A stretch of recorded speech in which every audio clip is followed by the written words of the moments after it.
ఈ నగరం అభివృద్ధి చెందింది. మరి మిత్రులారా, ఈరోజు మీరు ఆలోచన చేయండి. గతం గొప్పగా ఉంది, గతంలో చేసిన వాళ్ళు బాగా చేసిరు, కానీ ఇది సరిపోదు.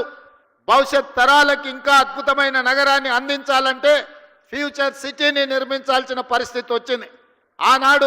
ఒకనాడు ఇన్నర్ రింగ్ రోడ్ వేసినాం, ఆ తర్వాత ఔటర్ రింగ్ రోడ్ వేసినాం. ఇవాళ inner ring road, outer ring road సరిహద్దులు దాటి రీజనల్ రింగ్ రోడ్డు నిర్మించుకోవాల్సిన పరిస్థితి వచ్చింది.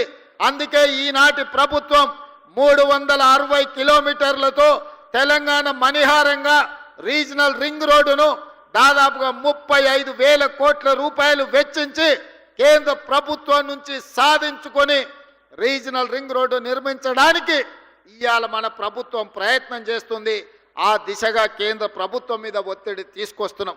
ఇదే కాదు, ఔటర్ రింగ్ రోడ్డు నుంచి రీజనల్ రింగ్ రోడ్డు వరకు ఇవాళ రేడియల్ రోడ్లు వెయ్యాలని, రేడియల్ రోడ్ల ద్వారా 60% తెలంగాణ అభివృద్ధి పదం వైపు నడిపించి విద్య ఉద్యోగ ఉపాధి అవకాశాలకు ప్రపంచం నలుమూలల నుంచి వచ్చే వాళ్లకు నివాస గృహాలతో పాటు కార్పొరేట్ కంపెనీలను ఏర్పాటు చేయడానికి ఈరోజు మనమంతా ఆర్గానిక్ ఫుడ్ని పేదలకు అందరికీ, ధనవంతులకు అందరికీ అందుబాటులో తీసుకురావడానికి అధునాతనమైన వ్యవసాయ విధానాలను మనం ఇవాళ తీసుకురావాలి అనుకుంటున్నాం.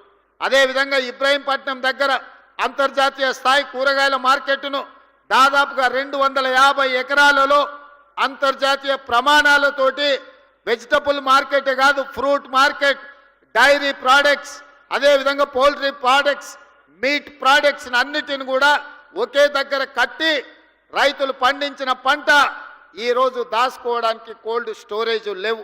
వాళ్ళు పండించిన పంట మార్కెట్లో అమ్మడానికి తెచ్చిన పండ్లు ఒకవేళ కొనకపోతే మురిగిపోతే రోడ్ల మీద పడేసే పరిస్థితి. టమాటాలు లాంటివి తెస్తే 2 రోజుల్లో అమ్మకపోతే అవి పాడైపోయే పరిస్థితి. అందుకే ఈరోజు ఇబ్రహీంపట్నంలో మనము అంతర్జాతీయ ఫ్రూట్ మార్కెట్ను పెట్టడమే కాకుండా ఈరోజు కోల్డ్ స్టోరేజ్లు పెట్టడం ద్వారా రైతులు పండించిన పంటకు రక్షణ కల్పించాలని ఈరోజు మన ప్రభుత్వం ప్రణాళికలు చేస్తుంది. ఔటర్ రింగ్ రోడ్డుకు అనుబంధంగా ఈరోజు ప్రభుత్వం చేపడుతున్న కార్యక్రమాలు అత్యంత గొప్పది, పెద్దది. రేపటి ప్రపంచానికి అద్భుతమైన నగరాన్ని అందించే ఫ్యూచర్ సిటీ ముచ్చెర్ల ప్రాంతంలో ఈరోజు మనము బాగరకుంట ప్రాంతంలో నిర్మించుకుంటున్నాం.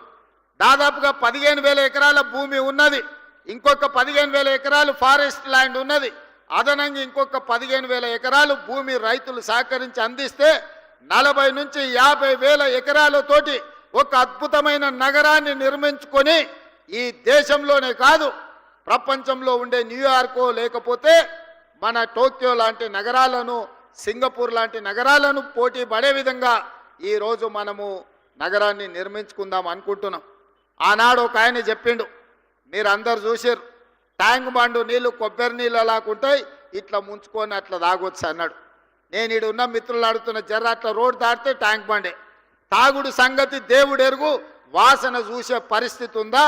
10 ఏళ్ళ ఆయన పరిపాలనలో మురికి కూపంగా ట్యాంక్ బండును మార్చిన చరిత్ర ఆనాటి ముఖ్యమంత్రిది.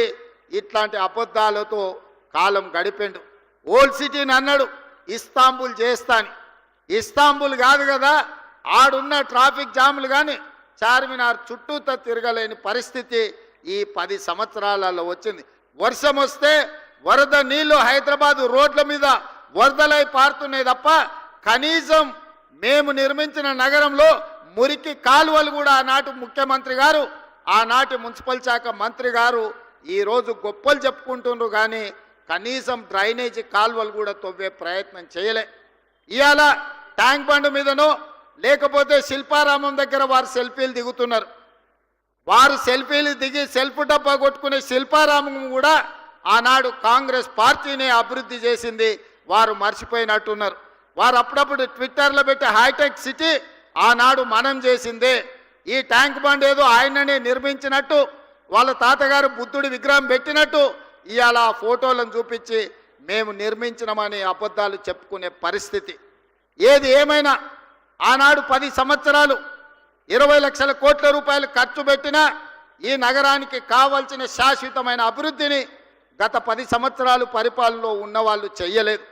మరి ఈరోజు నేను మిమ్మల్ని అడుగుతున్న మిత్రులారా, టీవీలలో మనం చూస్తున్నాం, ఢిల్లీలో కాలుష్యం పెరిగిపోయింది, మనుషులు బతకలేని పరిస్థితి, ప్రజల్ని ఇళ్లలో నుంచి బయటికి రావద్దంటారు, ఢిల్లీలో పాఠశాలలకు సెలవులు ఇచ్చిండ్రు, అక్కడ ఉన్నోళ్ళు ఆరోగ్యం కాపాడుకోవాలంటే ఇతర నగరాలకి వలస బొమ్మని అక్కడ ఉన్న వాళ్ళు చెప్తున్నారు.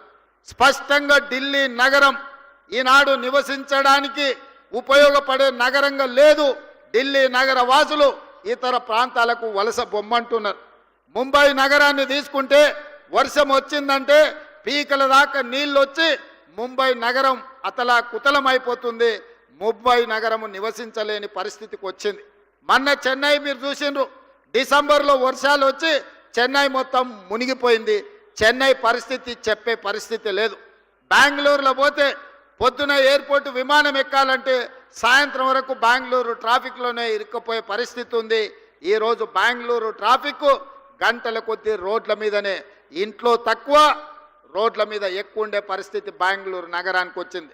కలకత్తా గురించి నేను చెప్పాల్సిన పని లేదు, మీకు అందరికీ తెలుసు.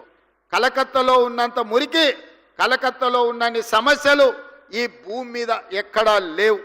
అందుకే ఈరోజు హైదరాబాద్ నగరవాసులను, తెలంగాణ ప్రజలు నేను అడగదలుచుకున్నా, ఢిల్లీ, ముంబై, కలకత్తా, బెంగళూరు, చెన్నై అన్ని నగరాలు ఈరోజు కాలుష్యం మొత్తం ఆక్రమించుకున్నది. వాయు కాలుష్యం, నీరు కాలుష్యం, భూమి కాలుష్యం, అక్కడ నివసించలేని పరిస్థితి, అక్కడ ట్రాఫిక్ సమస్యను పరిష్కరించలేని పరిస్థితికి ఆ నగరాలు చేరుకున్నాయి. మరి మనం ఇంకొక 10 సంవత్సరాలు ఏమనకుంటా ఊరుకుంటే హైదరాబాదు నగరం వాటన్నిటికంటే దరిద్రంగా తయారయ్యే పరిస్థితి ఉన్నది మిత్రులారా. అందుకే ఈరోజు ఆ నగరాల నుంచి అనుభవాలు నేర్చుకోవాలి. ఢిల్లీ లాంటి అత్యధిక కాలుష్య నగరంగా ఈరోజు ఢిల్లీ వచ్చిందంటే గత పాలకుల నిర్లక్ష్యం వల్ల ఈరోజు ఢిల్లీ నగరం ఆ విధంగా తయారైంది.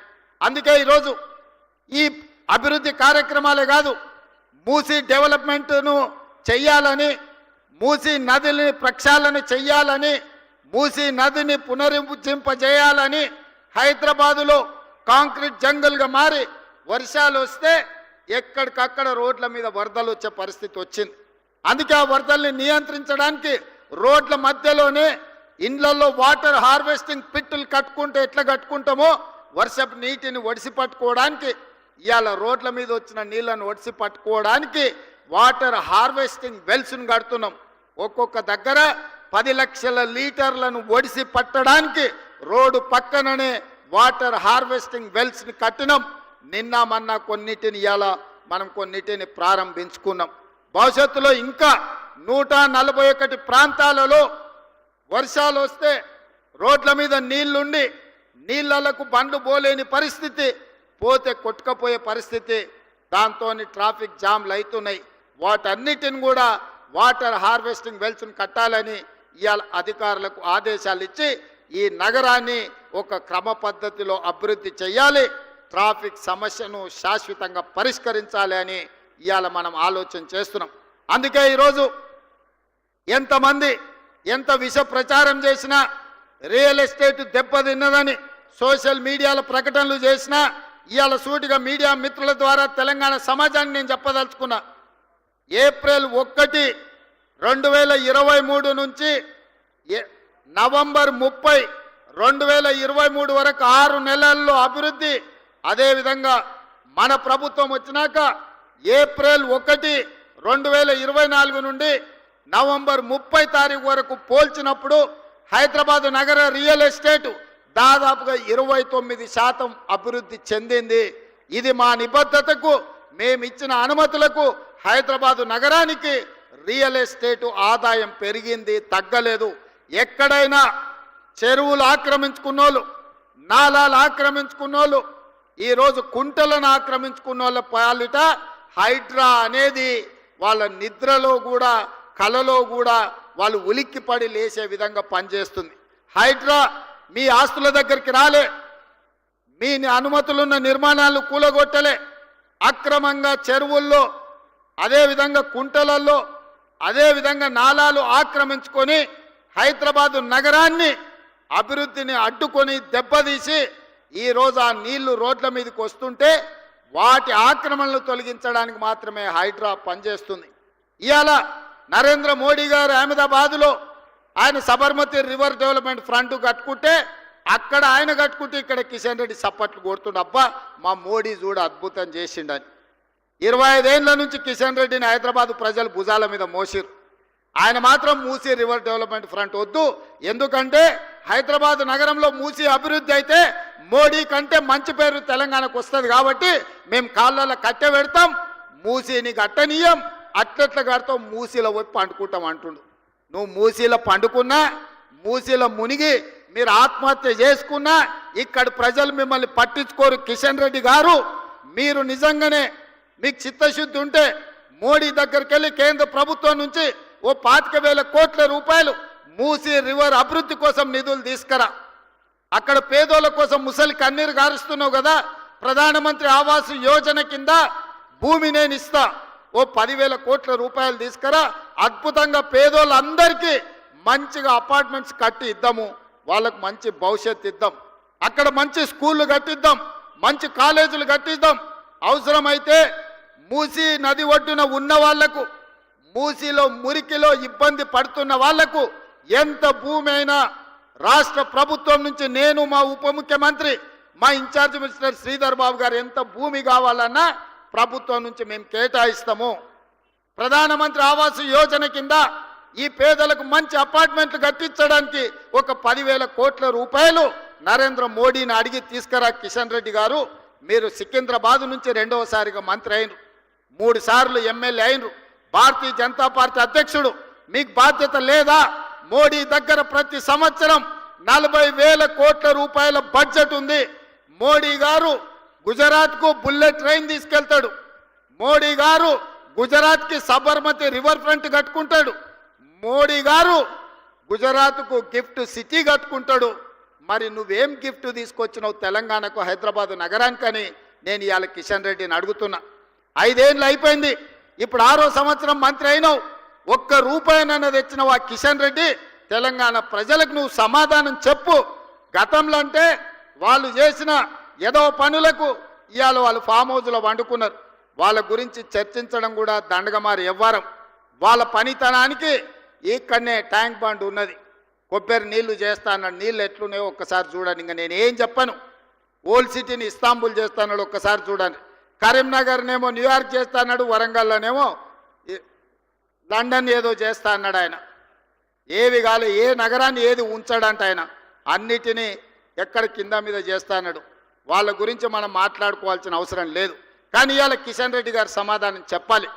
ఎందుకంటే ఈ సికింద్రాబాద్ నుంచి మీరు 2 సార్లు ఎంపీగా కేంద్ర మంత్రిగా ఉన్నారు. ఇవాళ మెట్రో రైలు ఆనాడు మేము తెచ్చిన 76 కిలోమీటర్లే ఉంది, ఇప్పుడు ఒక 116 కిలోమీటర్లకు ప్రతిపాదన ఇచ్చినాం. దాదాపుగా 35,000 కోట్ల రూపాయలు మెట్రోకు అవసరం ఉన్నది. ఇవాళ మెట్రోకు మోడీ నుంచి ఎన్ని నిధులు తీసుకొస్తావో నువ్వు సమాధానం చెప్పు. కిషన్ రెడ్డి గుజరాత్కు మెట్రో తీసుకెళ్తాడు, లేకపోతే బెంగళూరుకి మెట్రో ఇస్తాడు, చెన్నైకి మెట్రో ఇస్తాడు.